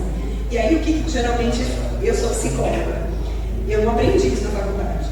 A gente não trabalha com essas questões. O que eu faço? Eu mando para o protocolo. O terapeuta ocupacional é o profissional que entende de questões sensoriais. Vai ter estratégias, que vai tentar expor gradualmente a novos estímulos, para tentar quebrar essa rigidez muitas vezes, né? Então, que eu sou adulto, tenho uma seletividade alimentar muito grande, porque eu não gosto da textura das coisas moles. Vai para folha, vai para o TO. Mas sou adulto, vou no TO? Vai no TO, entendeu? Porque estou tendo que tomar ferro na veia todo dia, porque não está funcionando, porque, enfim, né? Então, assim, é isso, para flexibilizar algumas coisas a gente não tem que intervir, mas algumas coisas podem sim. Toda essa diversidade, né, sensorial, ela pode trazer impactos em ambientes mais coletivos. Então, numa sala de aula, num trabalho onde eu estou com outras pessoas, né, que é uma sala coletiva, então eu posso ter um que, como vou usar o exemplo da Clara, precisa da luz muito clara para trabalhar, para enxergar, e um outro que precisa de escuridão, menos, né, estímulo, então, e os dois na mesma sala. Então a gente vai precisar trabalhar essa neurodiversidade, né? E isso sem contar que a gente tem outras questões. Lá na universidade eu costumo dizer assim, tem alguns cursos que eu tenho um cego, eu tenho um surdo, eu tenho um autista, eu tenho, né, uma pessoa com deficiência física, então eu tenho várias deficiências numa sala de aula. Então eu tenho aquele autista que quer silêncio, mas eu tenho surdo, ou a pessoa com deficiência auditiva que todo mundo precisa falar alto para conversar com ela. Eu tenho que lidar com toda essa diversidade, dentro de espaços de formação, dos espaços laborais. Então nem sempre é tudo do jeito que eu quero. Às vezes tem que haver uma modulação. Isso é muito difícil de chegar algumas vezes, não é sempre fácil. Você falou desse servidor que não veio por conta do trabalho. Lembrando com a Clara aqui que a gente tem um grupo de habilidades sociais no horário de almoço. E a gente tem alguns autistas que se inscreveram, mas depois falaram que não vão porque é o horário de almoço deles. Então, assim, eu não vou perder o meu almoço para ir no grupo. Você até falou da questão da sala. Aí que eu acho que entra um grande desafio da gente poder lidar com tantas diferenças nos ambientes que a gente frequenta. Lá na universidade, gente trabalha muito com um conceito que a gente chama de desenho universal da aprendizagem. O que é isso? É eu tentar buscar estratégias de ensino, no caso, né, que estejam pautadas em incluir o máximo de pessoas possíveis, né, em diferentes situações. Então, um exemplo disso. Tem gente que adora aula expositiva. Eu sou uma dessas. Eu presto muito mais atenção quando tem um slide, alguém passando alguma coisa, mas tem gente que gosta de aula que o professor fala, conversa, essa aula eu não presta atenção. Então, se eu tenho um professor que só faz aula sem slide, eu vou ter um prejuízo enorme. Se eu tenho um professor que dá aula de slide, eu vou aprender. Mas o meu colega é diferente. Então, o professor ele tem que aprender a diversificar, não usar só slide, de vez em quando fazer assim, fazer do outro, porque ele vai atendendo o máximo de pessoas possíveis. Esse princípio do desenho universal da aprendizagem, ele vem da arquitetura, que fala do desenho universal. Por que eu vou fazer uma entrada de prédio com escada e com rampa? Por que eu não faço uma entrada que todo mundo entra? Exato, então eu posso tentar pensar algo amplo. Então eu tenho uma sala onde é aberta, com vidros, para aproveitar a luminosidade, que é legal, a economia, a sustentabilidade, mas eu também posso ter um espaço nos cantos que sejam mais protegidos. Eu tenho a resposta? Eu não sei, mas a gente tem que pensar que esses espaços podem acolher as diferentes pessoas. Então eu posso ter um espaço amplo, aberto, iluminado, ok, isso é bom para um monte de gente, mas nesse espaço eu também posso ter adequações locais, mais no fundo, mais na frente, não sei, né? A gente planeja esse ambiente já pensando na diversidade, você não precisa adaptar o curso. Exato. Muitas vezes nas escolas a gente vê muito professor falando, eu tenho que ficar fazendo adaptação, eu tenho que mexer. É só pensar. Se o banheiro tivesse sido projetado para pessoas com deficiência, você nunca ia ter que fazer adaptação. Isso nunca ia ser uma questão, né? Então a gente tem que tentar se adiantar isso. Então, eu acho que hoje em dia a grande sacada é a gente sair da ideia de adaptação, é a gente começar a ter uma reflexão de diferença, de respeito, de diversidade, de N possibilidades. É muito melhor do que pensar em adaptação. Porque se eu estou adaptando, eu já estou fazendo diferente da maioria, já é diferente, né? Então eu tenho que buscar. Te traz essa coisa do fardo, do trabalho que eu vou ter. A pessoa com deficiência me dá trabalho, entendeu? Porque eu tenho que adaptar. Ah, eu vou adaptar só para um. Então, assim, a gente trouxe aqui, lembra aquele gráfico que eu falei no começo? Né? Isso aqui é um exemplo, lá na universidade, que a gente, as estatísticas, lá no ano de 2020, eu vou chamar a atenção só para o autismo. Ali é aquele azul, o azul do autismo, tá? Que a gente usou aqui nesse gráfico. Olha só como que era em 2020, 2021, 2022. Olha o que vai acontecendo em 2023, 2024 e 2025, considerando que faz só um mês que nós começamos as aulas. Com o diagnóstico, aqui é só declarado. Isso, porque o que acontece? Na universidade, a gente vai trabalhar com a autodeclaração. Então, ele pode entrar por meio da reserva de vagas ou requerer um atendimento diferenciado por meio de formulário. Então, a gente vai fazer a estatística dos alunos que ingressam pela política de ação afirmativa e daqueles que declaram. Então, no ano de 2024, esse foi o gráfico de atendimento que a gente teve. Então, vocês percebem que aqui o autismo, ó, 50%. Isso traz o que para a gente? Uma reflexão. Que é necessário pensar estratégias para conviver, lidar e garantir espaços inclusivos para uma população que é bastante significativa.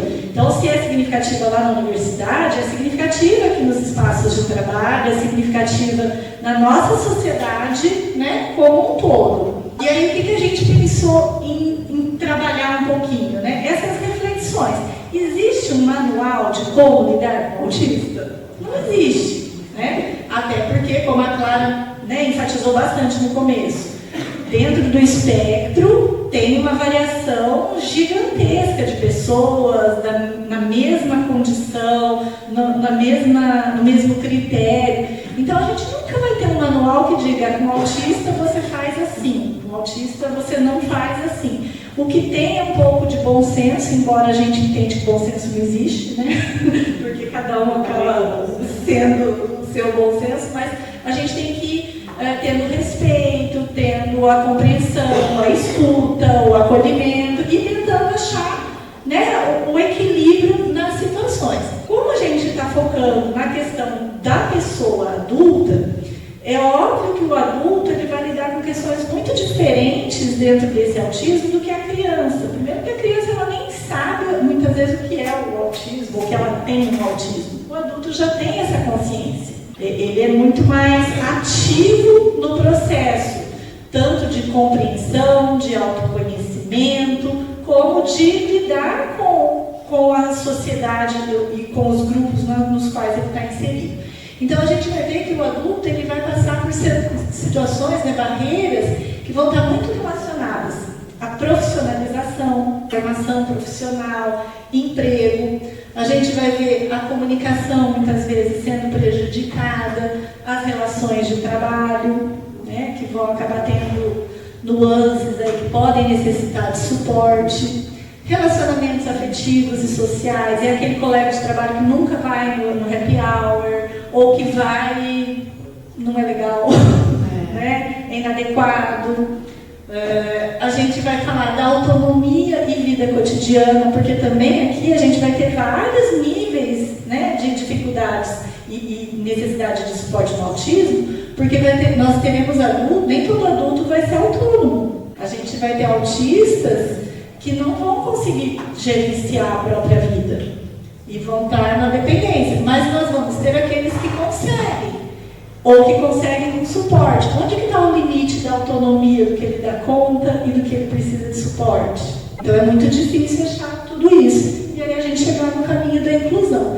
Então, por exemplo, quando a gente fala de profissionalização, de maneira bem breve, né, nós vamos ter a questão da formação. Eu vou ter autistas que vão terminar o ensino obrigatório e vão direto para o mercado de trabalho, ou não vão conseguir se inserir no mercado de trabalho e vão receber suporte financeiro do Estado, né, passar por outros tratamentos.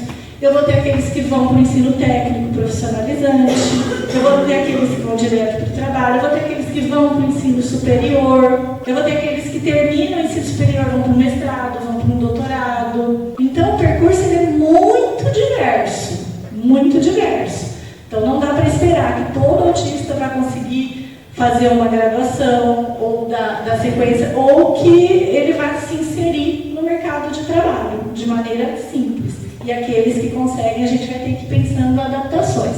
Então esse percurso laboral, ele é muito variado, de pessoa para pessoa.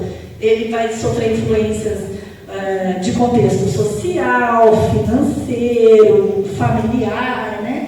E aí, o que a gente vai ter na profissionalização do emprego? A importância do acolhimento e adaptações no ambiente, porque a gente ainda fala de adaptações. É um caminho que a gente tem que avançar, mas elas ainda são parte do processo. Então, a principal coisa é o acolhimento e a adaptação do ambiente. E por que essa questão do acolhimento é tão importante? Também retomando o que a Clara estava falando. O adulto, ele tem voz. Né? Eu posso chegar para ele e conversar.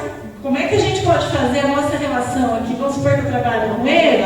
Vamos combinar. O que funciona aqui com a gente? Né? O que dá certo? Não deu certo alguma coisa? Vamos conversar. Vamos chegar, né? A gente vai tendo isso. Então, acolher, ouvir, entender, dar suporte, tudo isso é muito importante dentro do nosso espaço. E, às vezes, fazer adaptações. Eu adorei a história do polvinho. É uma adaptação. Porque a adaptação, gente, ela não é, às vezes, uma coisa uau, né? A adaptação pode ser algo muito simples, mas que funciona. Então, ó, gente, a minha cara hoje não é porque eu tô brava, é só porque é o meu jeito, eu tô de boa aqui. Então ele fez um jeito de ninguém precisar mais ficar. Você tá bem? Você tá bem? Isso é uma adaptação. E é uma adaptação que foi legal, funcionou, tá funcionando. E existem outras, cada um vai achando a sua e a que funciona naquele contexto. Então, respeito, acolhimento e fazer os ajustes necessários. Sim, essas adaptações elas são importantes e, assim como eu falei, nem sempre elas precisam ser grandes adaptações. Pequenas adaptações no contexto são muito relevantes para a diminuição de sofrimento. No entanto, existem adaptações que precisam ser, vamos dizer assim, de grande porte. E aí entra a importância de políticas públicas, né, de ações mais institucionais em nível municipal, estadual, federal e até internacional, muitas vezes, para que essas adaptações aconteçam. Mas eu gosto sempre de fazer esse reforço, que a adaptação não necessariamente são apenas coisas grandes, mas às vezes adequações no dia a dia, no ambiente já ajudam. Aí a gente vai, né, para a questão lá, lembrando dos critérios, dos comprometimentos que a Clara foi colocando, a gente vai ter isso aparecendo no ambiente laboral também, né? As relações de trabalho podem ser comprometidas se não houver uma compreensão desse comportamento autista nos espaços. Aqui eu vou retomar alguns exemplos, como do relógio, por exemplo, né? Ou às vezes alguma fala que tem com um colega, que tem com um chefe, e isso pode trazer comprometimento. Então, existem desafios imensos para a pessoa autista dentro do espaço laboral, para falar do que ela sente, do que ela pensa, e muitas vezes de receber a informação do que os colegas pensam, sentem ou querem passar em relação a trabalhos mesmo. Então precisa ter, né, acontece muito mal entendido, julgamento. Eu já vi muita pessoa com autismo relatar que, por exemplo, eram consideradas, e até pesadas às vezes, né, mas assediadoras, que eram consideradas mal-humoradas, desrespeitosas, agressivas, por conta de algumas características, né, nessa comunicação dentro de espaços de trabalho, nos estudos. Então, o que a gente precisa para lidar no contexto laboral, para lidar com essas falhas, com essas dificuldades na comunicação que são características do comportamento autista? Oportunizar a escuta acolhedora e alternativas para a resolução de situações.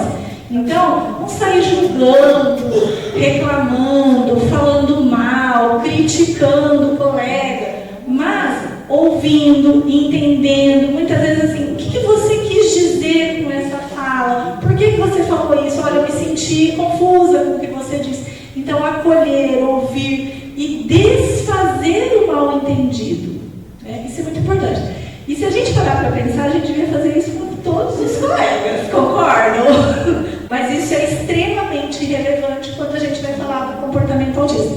E criar, oportunizar espaços de resolução desses conflitos. Então pode ser por meio do intermédio de alguém, de uma equipe, de psicólogos, de chefia, de compliance, criar mecanismos para resolver situações como essa que podem acontecer e que podem escalar. Pode ser de simples desavenças ali na minha sala, como criar situações que geram, às vezes, até uma justa causa, uma perda de emprego, e aí a gente precisa mediar isso. Eu já ouvi pessoas falando assim, ele é autista, nunca vai acontecer nada com ele fez um monte de besteira e ele nunca vai ser demitido. Eu já ouvi muito isso, principalmente do serviço público. Mas, na realidade, não é que ele nunca vai ser demitido.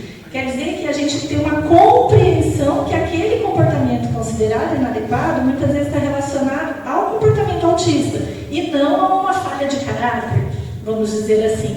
Então, você entender, ter um tempo a mais para compreender a situação e desfazer esses julgamentos, esse mal-entendido, pode ser muito importante enquanto suporte para pessoas com autismo no nosso espaço de trabalho. Questão de relacionamentos afetivos e sociais, né? Principalmente os sociais, é o happy hour, é o churrasco de final de ano, não sei o que mais. A gente tem, lá na UEL é muito churrasco de final de ano, confraternização, essas coisas, e às vezes o happy hour com as pessoas mais próximas. Mas cada espaço tem as suas rotinas, a festa do aniversariante do mês, eventos aqui, palestras, né? Então, isso pode gerar um grau de sofrimento variado nas pessoas e nas pessoas com autismo, isso pode demandar algum grau de suporte. Porque muitas vezes essas interações, elas geram um desgaste emocional muito grande e ocorre o quê? O afastamento. E aí é quando a gente vai ver que essa pessoa começa a ficar sozinha, sem colegas de trabalho. Porque é aquele que ela nunca vai conversa com ninguém, a gente chama e ele não vai. Então vem a solidão como realidade para muitos adultos no espectro autista. Todos os autistas sentem essa solidão? Uma grande parte, mesmo que muitas vezes eles interajam, porque aí a gente vai voltar naquilo que vocês mesmos já mencionaram, o Wagner falou algumas vezes. Eu mascaro, eu tento, eu faço, porque eu sou adulto e eu já conheço um pouco as regras sociais. Mas isso gera bastante sofrimento. O respeito, vamos dizer assim. Então, se eu tenho um colega que se afasta, que não pertence ao grupo, eu posso buscar mecanismos. Por exemplo, se alguém me liga e fala assim, Ingrid, eu estou vendo que a gente já fez 2 encontros, você não foi, você não quer participar, você não gosta, eu não posso ter um espaço para falar por quê. Eu posso falar agora, não consigo, eu até queria ir, mas não é agradável para mim. E aí eu posso dar uma solução. Olha, se você for e ficar 1 horinha, eu fico com você, a gente fica 1 hora e depois a gente vai embora. Isso ajuda? Pode ser que isso me ajude. Então a gente fazer essa adequação social também pode ser uma estratégia. E isso vale independente de laudo. Eu não preciso que alguém tenha um laudo de autista para eu ser essa pessoa que se preocupa, que oferece um suporte. O que acontece, isso eu sempre uso lá na universidade, apoio é para todo mundo, amparo é para quem tem laudo. Então, o laudo ele vem para garantir um direito que às vezes eu não estou conseguindo ter por meios regulares. Se eu tenho um colega que está com dificuldade, está em afastamento, talvez não está muito legal, nada impede que eu vá até ele e faça essa abordagem que eu posso fazer com o autista também. Então, a Clara falou isso várias vezes. A gente tem que mudar enquanto sociedade para lidar com as dificuldades que a gente percebe no outro. Isso que você falou do diagnóstico, acho que agora é muito complicado, porque não é nosso papel diagnosticar o outro também. Então, às vezes a pessoa está em sofrimento, você está desconfiando, acho que fulano ali tem os traços, e tal. Geralmente as pessoas mais próximas já vão identificando algumas coisas, mas às vezes o autista ele não tá pronto para lidar com isso, não é o momento dele. Se você tem liberdade para falar sobre o assunto, você pode falar sobre o assunto, mas às vezes não é a melhor abordagem, então tem que ser muito individual. Geralmente, quando o adulto tem diagnóstico, a reação geral das pessoas é de entendi, é mesmo, né? Tem um vídeo muito legal de um autista que eu gosto, que é stand-up comedy, ele fala assim, eu achei que todo mundo ia se surpreender, meu amigo virou e falou assim, ganhei o bolão. Porque é isso, estava todo mundo tentando ver o que era que ele tinha, qual que era a questão. Eu acho que é isso, né? A gente se aproximar o máximo possível, ver a que ponto essa pessoa está. E eu acho que é lidar com as questões. Às vezes o diagnóstico é uma questão a ser lidada, porque ela está em processo de diagnóstico, quer conversar sobre isso, mas eu acho que o mais importante é lidar com os comportamentos, com as dificuldades, e abrir isso que a Ingrid falou, né? Ter o respeito, tentar encontrar, manter ali essa pessoa na sua vida. Né? E isso de apontar, às vezes, para uma pessoa, né, que está afastada, eu não sei que ela tem um diagnóstico, ela não sabe, né, não tem esse laudo ainda, chegar no ponto de falar para alguém, você já parou para pensar se você tem um autismo, uma depressão, alguma coisa? Demanda também um certo vínculo, uma certa aproximação. Então, à medida que eu vou ficando mais próximo de alguém, eu vou ter, né, por exemplo, se eu perceber alguma coisa na Clara, eu vou falar, Clara, você já parou para pensar, né? Sim, porque a gente tem um grau, né, de envolvimento que nos permite isso. Mas eu não vou chegar para ele aqui e de repente falar, você já parou para pensar, né? Se você não tem, porque eu percebi isso. Então isso vai depender também, né, de qual é o grau, o nível de envolvimento que a gente tem com essa outra pessoa. Mas se aproximar, oferecer escuta, orientação e suporte é uma coisa importante. Então é isso, espaço seguro de convivência, um espaço onde eu, né, me sinta confortável para falar o que eu sinto, participar dentro das minhas possibilidades. Então eu posso ser aquela pessoa que antes não ia em nenhum churrasco de final de ano e agora eu vou ficar um pouco. Eu posso ser aquele que não vai no happy hour de toda sexta-feira, mas vou uma vez por mês. E tá tudo bem. Ou vou a cada 2 meses e tá tudo bem.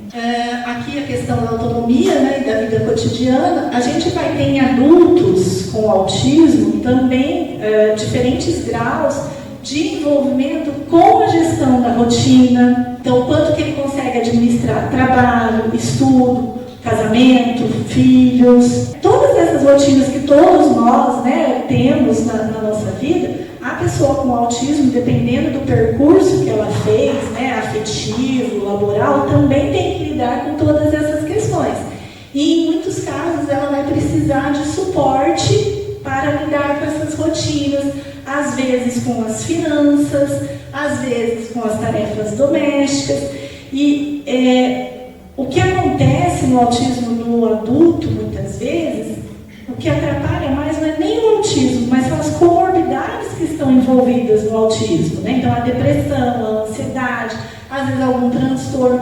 Eu tinha, o ano passado, um estudante que ele tinha muita dificuldade de lidar com dinheiro. E ele passou a receber uma bolsa de R$700, que no primeiro mês ele foi lá e comprou um computador de R$8.000 e parcelou. Então, assim, a bolsa dele entrava de R$500 e saía. Foi um trabalho custoso para tentar regular esse uso de dinheiro, discutir o uso de dinheiro, o que não deu certo, porque ele acabou vendendo o computador, porque aí ele viu que ele ia se enfiar em dívida, mas vendeu o computador barato e o parcelamento era dele. O cara não pagou e ele continuou com parcelamento e sem o computador.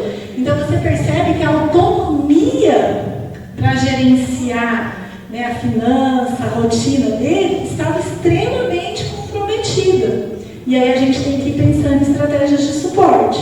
Essa pessoa acabou recebendo suporte social, a bolsa passou a ser administrada em conjunto com a assistente social para orientar os gastos. A gente vai, às vezes, ter que trabalhar. E ele se incomodava com isso, porque ele falava assim, mas eu saí da casa da minha mãe, eu vim estudar aqui, eu tenho que ser independente. E ele queria essa independência, essa autonomia, mas ela falhou e precisou de suporte. E o suporte era no sentido, não, você não vai dar conta, a gente vai ter que sempre cuidar disso para você, não. O suporte ele é sempre no sentido de levar ao máximo de autonomia possível para essa pessoa. Então eu posso, às vezes, ter um colega que está passando por questões financeiras, que está com dificuldade na sua rotina, e isso vai aparecer no trabalho. Às vezes, se eu estou desregulado na minha rotina, na minha família, eu vou trazer um pouco dessa desregulação algumas vezes no meu trabalho. Posso ter problemas, aumentar a hiperfoco, aumentar a estereotipia, ficar mais ansioso, começar a ter afastamentos médicos. Então, eu vou ter que ir administrando isso e entendendo onde que eu vou conseguir dar suporte. Onde que a gente consegue dar suporte? Ouvindo, orientando, estando junto, acompanhando. Então, são várias possibilidades de suporte que eu posso dar enquanto colegas, para, de repente, criar um contexto de segurança para que essa pessoa traga as dificuldades que ela está passando e eu consiga. Não é gerenciar a vida dela, porque é aquela história, se o conselho fosse bom, a gente não dava, a gente vendia, né? Então, a gente tem que tomar cuidado para quando ouvir as questões que as pessoas com autismo trazem para a gente não chega e fala assim, não, mas você tem que fazer assim. Não é você tem que fazer assim, é vamos pensar, vamos avaliar, e se fizéssemos assim, né, eu te ajudo nisso. Você precisa falar com o chefe para resolver uma questão, mas como falar? Então, ó, escreve isso, avalia, será que é bom? Então, a gente conduzir um caminho junto com a pessoa, né? E não assumindo por ela. Então é uma luta, né? De uma vida que equilibre suporte e escolha. Ele adulto tem direito de escolhas. E eu, né? E tem a necessidade de suporte. Então eu tenho que equilibrar suporte e autonomia.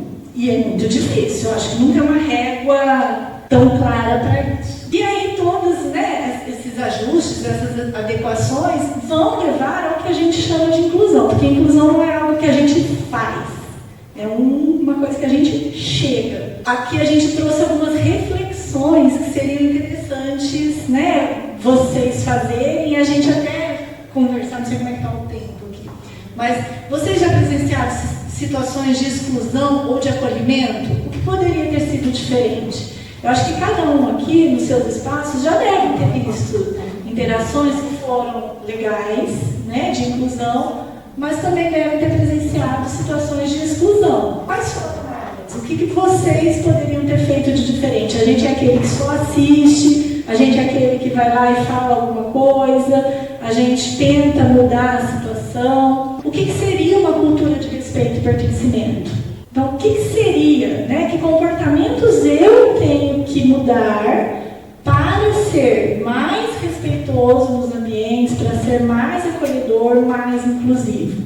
E é uma reflexão que a gente tem que fazer o tempo inteiro. Eu costumo dizer, já faz um tempinho que eu tenho trabalhado com pessoas com deficiência, inclusão, mas eu me pego muitas vezes falando, nossa, acho que eu não fui inclusiva nessa situação. E eu tenho que rever o meu comportamento. Porque a gente não é 100%. Eu não sou capacitista, eu não tenho preconceito. Acho que todo mundo tem um pouco, em variados graus, em situações diferentes. Então, ter a consciência, a reflexão e tentar fazer diferente pode ser um caminho. Que podemos aprender com colegas que estão no espectro autista, né? Não é um superpoder, mas tem muita coisa que a gente pode aprender. Eu costumo dizer que eu aprendo muito com a sinceridade e com a clareza. Toda vez que eu vou mandar um e-mail, eu penso assim, se esse e-mail fosse lido por um autista, ele ia entender? Não, então eu vou reescrever o meu e-mail. Porque a clareza, né, e a objetividade que eu falo com uma pessoa autista me ajuda na interação com outras pessoas, inclusive. Eu evito muitas interpretações de entrelinhas. Então, clareza, objetividade, previsibilidade. Então, todas essas ações que são essenciais na minha relação com pessoas autistas me ajudam em relações com pessoas não autistas. Então, eu aprendo pra caramba no meu dia a dia nessas interações. E eu acho que tem outros exemplos, a Clara tem outros exemplos, né? Mas para mim vale muito isso, da objetividade, clareza. A autista vai ser sempre autista, sempre foi, mesmo que o diagnóstico tenha vindo no ontem, sempre foi. Só houve uma identificação naquele momento. E o que os autistas dizem sobre isso? Gente, se a gente for falar de adultos com autismo, não dá para a gente falar sem dar voz para as pessoas com autismo. Elas têm que falar sobre elas têm que estar empoderadas para poder dizer e ter propriedade naquilo que falam. Obviamente, isso não quer dizer que a pessoa com autismo sabe tudo e tudo que ela quer tem que ser feito. Tá? Obviamente que não é isso. Mas ela tem a necessidade de ser escutada no processo da gente discutir adaptações, adequações, políticas, possibilidades. Eu não posso fazer políticas institucionais para autistas sem que o autista participe disso, nem que seja em graus diferentes daquilo que ele consegue, mas eu preciso ter esse local de fala da pessoa com autismo. E eu acho que isso vale para outras deficiências também, né? Então a gente tem que trazer o autista para participar desse processo. E aí fazendo esses ajustes necessários. Caminhos para pertencimento da Prefeitura de Biporã. Acho que aqui a gente traz 4 possibilidades, mas eu imagino que com tanta diversidade de ideias, criatividade, né, virão outras ideias. Mas o que a gente pode pensar? Canais de escuta e apoio. Então, um lugar ou uma pessoa que seja aquela que, quando eu não estou bem, ela vai me entender mais, ela sabe sobre o autismo, né? E é nela que eu vou recorrer primeiro. Lá na universidade, a gente chama de tutor. Então, nos cursos tem um tutor. Lá na psicologia, por exemplo, a gente manda falar com a Clara. Então, se tem algum problema, fala com a Clara, ela entende bastante, ela vai saber te ouvir, te orientar. Então, vale a pena, às vezes, ter um canal, uma pessoa, uma referência. Formar lideranças para gestão de equipes com diversidade, isso é uma formação. Os líderes, os chefes, quanto mais pessoas conhecerem, compreenderem, estiverem refletindo, mais soluções nós vamos encontrar. Ações de visibilidade e valorização de talentos. Então, uma coisa que eu acho muito importante, a gente parar de falar do que o autista não faz, mas de falar daquilo que são talentos, possibilidades. O autista não é só o autismo dele, ele é um profissional, às vezes toca música, faz uma esporte, então valorização de talentos, mais do que a gente ficar olhando para os déficits, né? Isso eu acho que é muito importante também, que essa pessoa ela não é uma ausência de um monte de coisa, ela tem dificuldades, mas ela tem potencialidades. E promoção de uma cultura de respeito, e aqui eu acho que é o mais difícil, porque cultura a gente não muda com palestra, a gente não muda com, né, cartaz na parede, mas é no dia a dia, na constância de ações e às vezes até de gerações para a gente conseguir mudar uma cultura. Aqui é só um resumo disso que eu falei, a gente fez na forma de infográfico para vocês. Então, as barreiras e uma possível solução. Como eu falei, eu tenho certeza que aqui nós temos pessoas muito criativas e, né, dessas barreiras, muitos exemplos e possíveis soluções vão aparecer. Mas é um caminho da gente começar a ir pensando. Então, né, para cada barreira, uma possibilidade de resolução. A gente achou legal esse vídeo, gente, porque são vídeos que ele postou esses dias. Fazendo uma crítica, na verdade, né, dos espaços inclusivos. E eu achei que seria muito legal a gente passar ele aqui para a gente olhar para o nosso próprio umbigo, né? Porque, como eu falei lá no início, essa ação de agora eu achei fenomenal, a gente ficou muito contente com a visita, mas é o que a Ingrid está falando, a mudança de cultura ela acontece no dia a dia, né? Então, não adianta a gente parar por aqui, né? A gente precisa multiplicar, a gente precisa falar sobre o assunto, né? Enfim, é mais uma reflexão mesmo para ver o que vocês pensam sobre. Você acha que as empresas elas são ignorantes com o autismo ou você acha que elas acham que os autistas são otários? Cara, eu fui viajar e eu estava no aeroporto de Congonhas. Essa luz tá meio estranha. Ah, meu Deus. E aí caiu uma tempestade em São Paulo, meu voo ficou atrasado, depois cancelaram o meu voo, e depois remarcaram o meu voo, e aconteceu que eu fiquei 4 horas no aeroporto esperando para decolar. Para quem não sabe, o aeroporto é um dos piores lugares para uma pessoa autista. A gente tem dificuldade no processamento de estímulos, e no aeroporto tem muito estímulo. Tem barulho, tem cheiro, tem muvuca, criança gritando, então a gente acaba ficando sobrecarregado e precisando se regular. E aí que surgem as salas multissensoriais, que são salas preparadas para pessoas autistas se autorregularem. O problema é que lá em Congonhas eu não vi muito isso não. Primeiro que na sala já estava escrito especialmente para crianças atípicas. Gente, o autismo acaba depois dos 18, porque eu fui precisando da minha médica, eu fui diagnosticado com 27. E não é só criança que precisa de suporte, eu adulto também preciso de suporte em autorregular. Aí além disso, não tinha ninguém para abrir a sala para mim. Ou para me falar se eu podia usar ou não a sala, né? E eu fiquei muito tempo lá e, tipo assim, realmente não apareceu ninguém que era responsável por aquele ambiente. Mas o problema maior é esse. Bora ler as regras. Permanecer com os pés descalços, exceto a entrar na piscina de bolinha. Porque, obviamente, para uma pessoa que está com uma crise sensorial, vai ser ótimo colocar o pé no chão que ela não conhece. Eu, particularmente, não gosto de sapato. Então, para mim, ficar descalço é melhor. Mas cada autista é diferente e eu sei que tem autista que odeia isso. Ter uma regra obrigando a isso é péssimo pra gente. Proibido correr e pular. Pra criança, isso é difícil. Para uma criança autista que precisa se regular. E uma das formas que a gente se regula é exatamente o movimento. Eu, por exemplo, gosto de pular e ficar rodando. Tipo uma pomba-gira. E essas salas deveriam ser feitas para a gente poder fazer essas coisas e ninguém está olhando ou julgando. Porque se você está pensando, mas vai atrapalhar as outras pessoas que vão na sala também. Gente, eu viajo muito. Só esse ano eu já usei sala multissensorial pelo menos umas 5 vezes. E dessas 5 vezes ninguém dividiu a sala comigo, não entrou mais ninguém. E eu fiquei horas lá, tá? E mesmo quando entra alguém, eu tenho certeza que vai ter um respeito mútuo aí pra gente se entender. Porque o autista sabe que o outro vive e a gente sabe como é difícil esse momento de regular. Você coisa que o autista não tem empatia amigo, tá? Mas enfim, é que outras regras que basicamente está falando, ó, autista não pode ser autista aqui não. Basicamente é tipo você pegar uma pessoa com uma crise asmática, aí você fala pra ela, ó, a gente tem uma sala aqui pra você respirar, mas não pode usar sua bombinha, viu?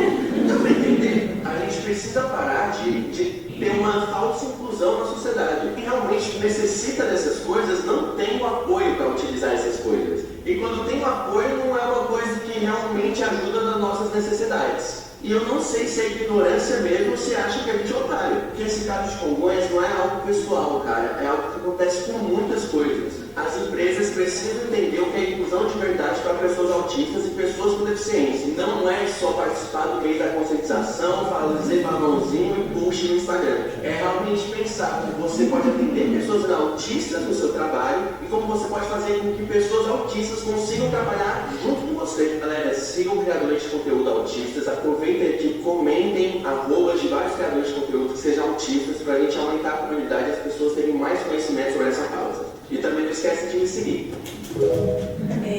Isso que ele falou é muito importante, né? A gente acha que criar uma sala sensorial, é uma empresa inclusiva. Mas se essa sala sensorial não tem uma funcionalidade, ou a pessoa que está usando ela é julgada, às vezes era melhor não ter uma sala sensorial. Eu posso muito bem contribuir com o meu colega autista sem uma sala sensorial. Eu posso, de repente, falar para ele, olha, fica seguro, se quiser se regular, sai da sala, vai no banheiro, ou vai dar uma volta no quarteirão. E eu não tenho uma sala e eu consigo essa mesma regulação. A conversa é melhor do que o investimento na sala com coisa, muitas vezes, né?